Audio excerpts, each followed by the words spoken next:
Hi! In today's video, we'll look at the workings of push notifications on iOS. We'll explore the setup process for the app, the server, and how our server communicates with Apple's push notification service, APNs. I'll explain why you can consistently send notifications to an app and why they don't appear if they are received while the app is in the foreground. If you have been working on a project for a long time, chances are you set up push notifications a while ago and have forgotten the details on how they work. This is precisely what happened to me, and I decided to create a video to cover this topic. If you're new here, welcome. I'm Felipe, an iOS developer based in Norway with several years of experience. Alright, before sending pushes, the first thing we need to consider is receiving pushes. We start by setting up how to receive pushes, because by default all push notifications are received silently. You can set up remote push notifications, but unless you explicitly request permissions from the user, you can't show them at all. So there is no point of sending notifications before being able to show them. To request permissions, we use the UN User Notification Center, current, and call the request authorization method with the right options. This will trigger the system alert where iOS asks for these permissions to the user. Now it's important to request permissions at the appropriate time, so the user has a better notion of what kind of pushes will be sent, and he or she is most likely to give that permission. Now, with that said, we can focus on sending push notifications. Here we have two options, to send pushes locally or remotely. Let's focus on the first one as it's easier, sending pushes locally. Here you can see the code to queue a push message. If the logic of your app fits this case, this is the simplest way to show a push for the app. As an example, I can press this button that calls this function, and when I send the app to the background, after 5 seconds the push appears.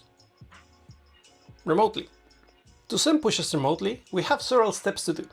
The good thing is that most of them are set up and forget. We already have permissions to show pushes, so we're good with that. Enable capability. Then the next step is to enable the push notifications capability in your project settings. In my case, I let Xcode deal with assigning and provisioning profiles, so I don't need to do anything extra in here. Set up backend authentication for APNs. The backend of your app will be the one in charge of sending the remote notifications. Now, the backend needs to communicate with the APNs, and to do so, we need to authenticate our server. I won't go into many details about this, but at least you need to know that this authentication can be either via token or certificate based. Certificates are simpler to set up, but authenticate a single server. Tokens are more versatile, and they are the recommended approach by Apple. You can check the docs on how to set up this on your server. Now we have the main setup for remote notification. Let's focus on how to actually send them. Sending remote notifications. With the server all ready, we need a way to know which device the push will be sent to. Register for remote pushes. For that, the app needs to register for remote pushes. Normally, we do this on the app delegate. Get the APNs token. Once we do that, the app will communicate with APNs and register the device there. And then the app will receive the token in an application did register for remote notifications with device token. We will use that token to identify this particular device for remote pushes. Send an APNs token to the backend. Then it's our job to set that token to the backend, which will store it and associate it to some internal user ID. Backend send pushes to APNs. Now the backend has everything it needs to send a message to APNs, which will be through an HTTP request to APNs. As an example, I can show how to send a push to my simulator via the CloudKit console. I fill out the data,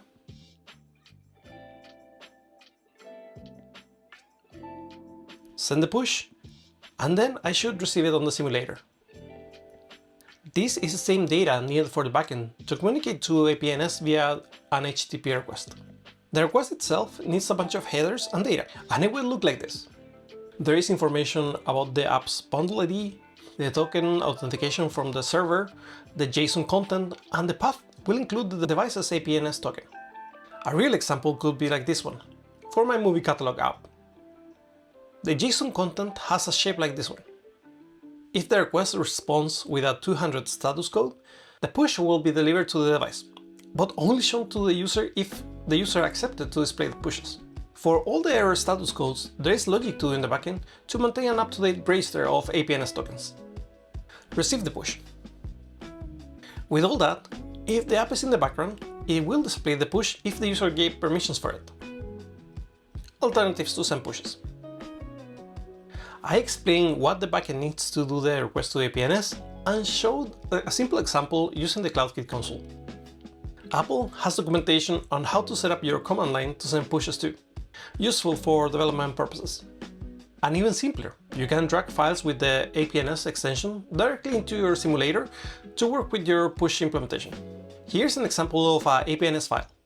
It needs the bundle ID of your app.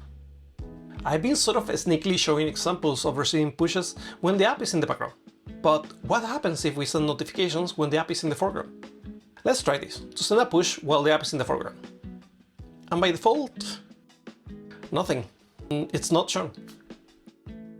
The good thing is that we can customize that behavior. To do that, we need to create an object that conforms to UN User Notification Center Delegate and assign it as the delegate of the User Notification Center.current. With that, we implement the method.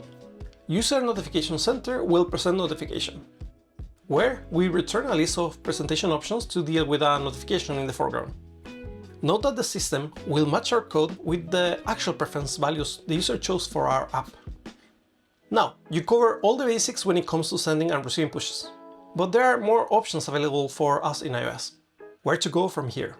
We can potentially try provisional push permissions to see if they fit our use case, use categories to manage custom actions in push notifications, customize the appearance of notifications with an extension, link to your in-app notification settings, learn about live activities on iOS, use silent pushes to trigger app updates.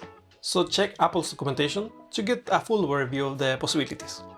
Now you should be prepared to set up push notifications for your iOS app.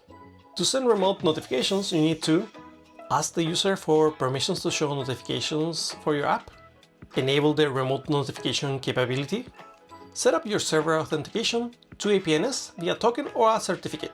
The app registers for remote notifications, get the APNs token and send it to the backend. The backend can finally send pushes to that device using the APNs token.